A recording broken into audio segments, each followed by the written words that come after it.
sont chrétiens. Avant de vous asseoir, je vous prierai de saluer la majesté qui se trouve à vos côtés, avec un large sourire qui démontre l'amour de Dieu dans nos vies.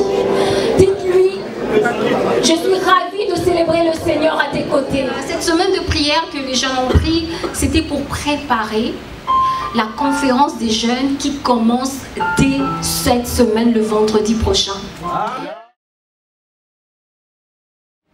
Pourquoi devons-nous prier pour la ville? Je vais vous dire que de tout temps, la ville a été au cœur du rêve de Dieu. Pourquoi? Parce que dans la ville, Dieu voit une multitude. Il y a beaucoup de personnes qui demeurent là où il y a la ville.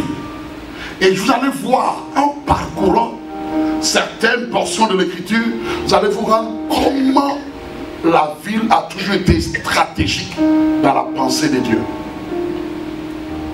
C'est parti. Jésus dit ceci. Lorsqu'il parle aux disciples, il dit, mais vous recevrez une puissance. Le Saint-Esprit surviendra sur vous. Et vous serez mes témoins où? D'abord à Jérusalem. Comprenez, Dieu est un grand stratège. Vous serez d'abord mes témoins à Jérusalem. Et donc dans la Judée, dans la même province où il y a Jérusalem qui est la Judée, ensuite vous allez toucher la province qui est à côté, qui s'appelle la Samarie. Et ensuite vous allez toucher les extrémités de la terre. Il n'a pas dit qu'il devait attendre dans un petit coin un petit village quelque part où c'est ni vu ni connu. Et vous allez attendre à Jérusalem. Parce que vous savez quoi? À la fête de la Pentecôte, la plupart des Juifs viennent, ils montent à Jérusalem pour le temps de la fête. La ville est une place stratégique dans le plan de Dieu. Amen. Pourquoi devons-nous prier pour la ville? Première vérité. Pourquoi?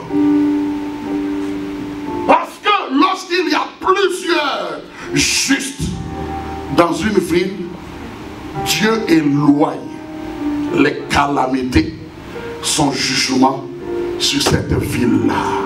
Je vais entendre Amen.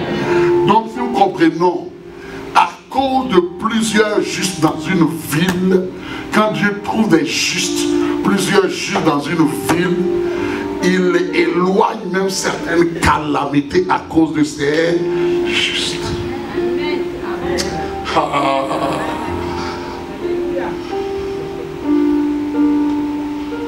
Écoutez,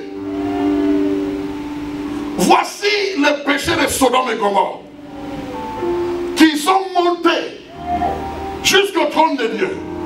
Dieu a vu leurs iniquités. Mais lorsque l'ange de l'Éternel vient et que Abraham les reçoit, leur mission c'est d'aller à Sodome et Gomorrhe pour s'enquérir de la situation. Mais lorsqu'Abraham les a reçus et qu'il devait le quitter, l'ange de l'Éternel s'adresse à Abraham en disant, mais est-ce que je vais cacher à Abraham ce que je m'en vais faire? Cacherai-je à Abraham ce que je vais faire? Parce que Dieu sait que là-bas à Sodome et Gomorrhe, Abraham a un attachement. Abraham a des parents. Alors Dieu dit, je ne peux pas lui cacher cela.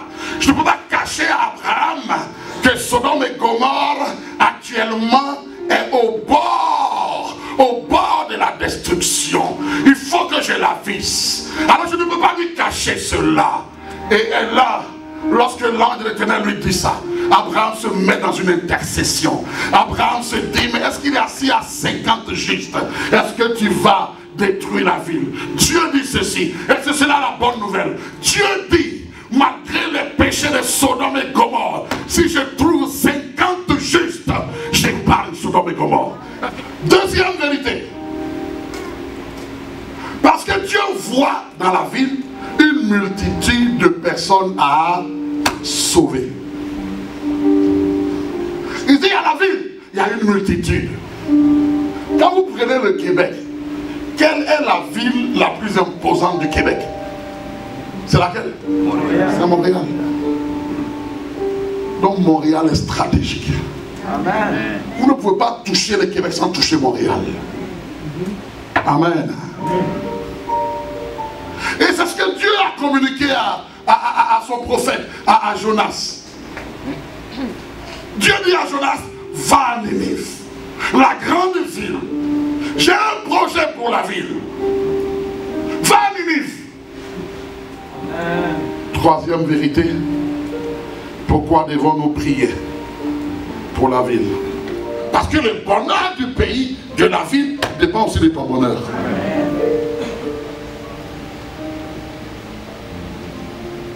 Et quand tu as compris ça, comme on recherche le bien de la ville, tu ne murmures pas sur la ville. Tu dis du bien sur la ville. Tu prononces des paroles de vie sur la ville. À Montréal, je vois Montréal une terre de réveil. Je vois Montréal une ville où réellement tout prospère. Je vois l'économie va bien. Au niveau de la sécurité, tout est là. Seigneur, je vois comment tu gardes cette ville. Comment tu distingues cette ville. Amen. Quatrième vérité.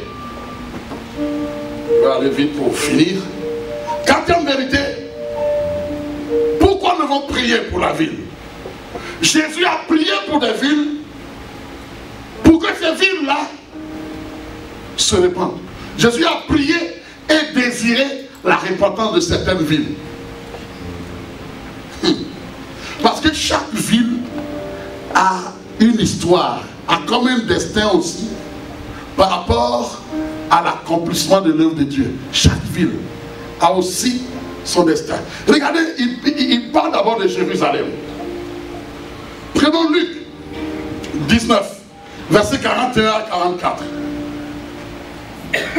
La Bible dit, comme il approchait de la ville, encore de la ville, Jésus en la voyant, et ici quelle ville? On parle de Jérusalem.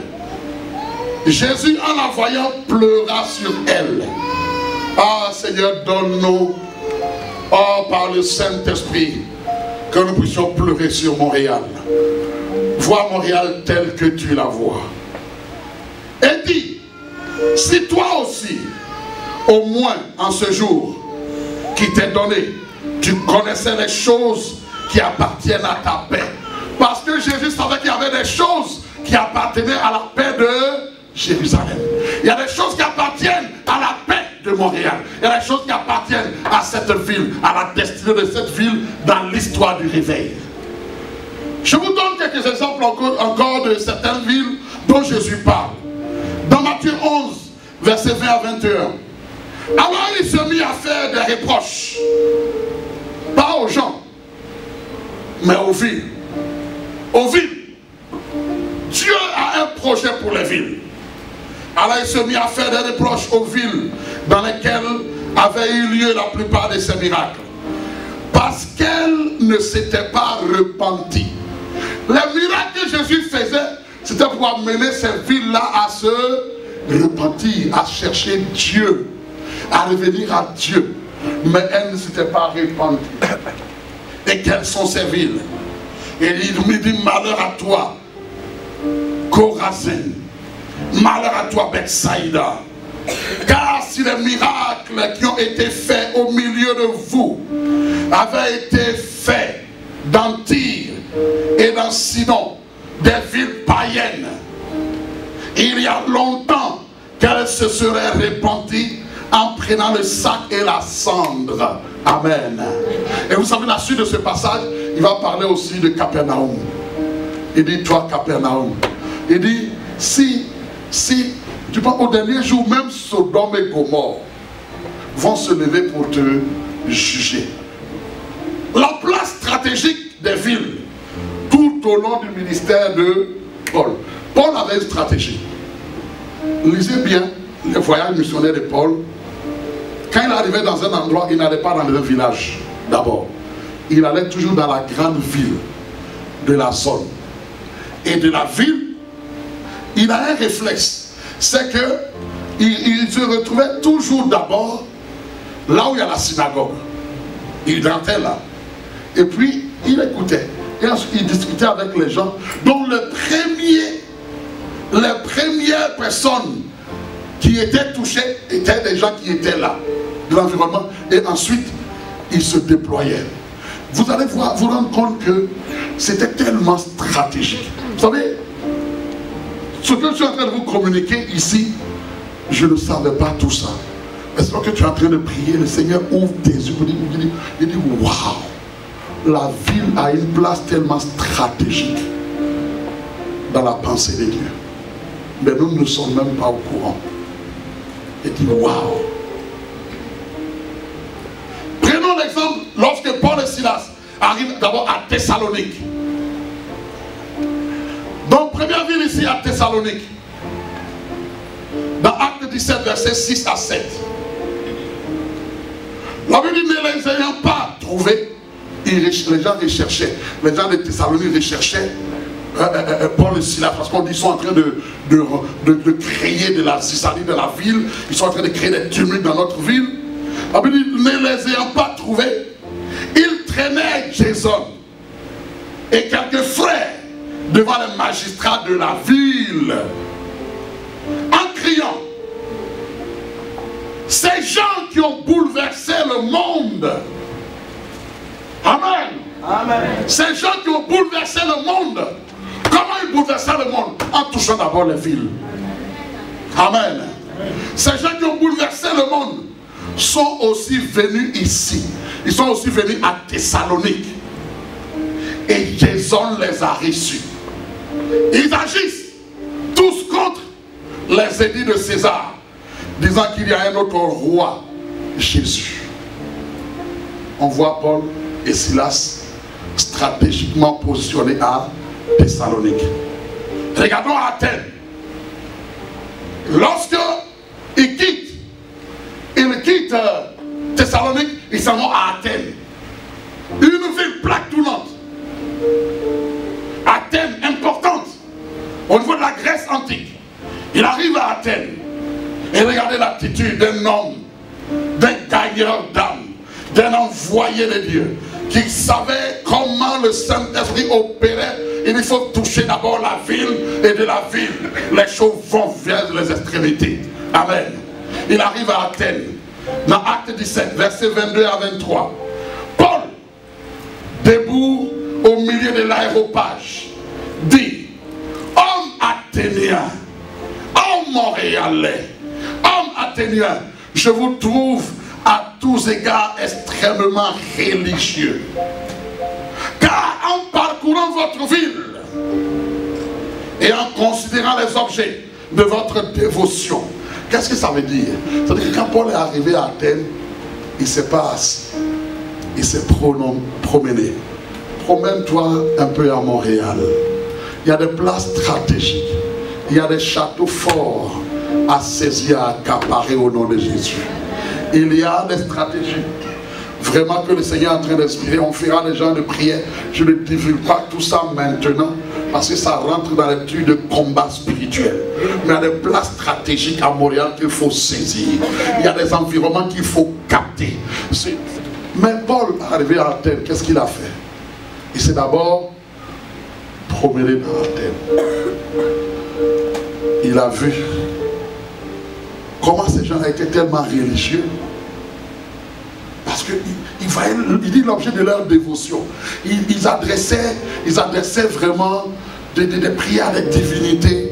Et comme ils avaient tellement de divinités, ils se disent, au cas où on oublierait une divinité qui serait contre nous, ils ont fait même aussi une stèle, un monument, en disant à un Dieu inconnu. Au moins on ne fâche aucune divinité. Paul a vu ça et dit, voici l'objet de ma prédication. Amen. Il dit, je vous sens tellement religieux. Et quand on se promène, on ne peut pas être au Québec, être à Montréal, et puis ne pas voir que c'est un peuple éminemment religieux. Ouvre les yeux, tu verras partout des édifices religieux. Je te dis que la religion a eu un impact ici. Il faut être au courant. Il faut le savoir. La prière commence par là. Amen. Il dit ceci. Car en parcourant votre ville et en considérant les objets de votre dévotion, j'ai même découvert un autel avec cette inscription à un Dieu inconnu. Ce que vous révérez, ce que vous servez, sans le connaître, c'est ce que je vous annonce. Et il va commencer à leur parler du Dieu véritable. Waouh!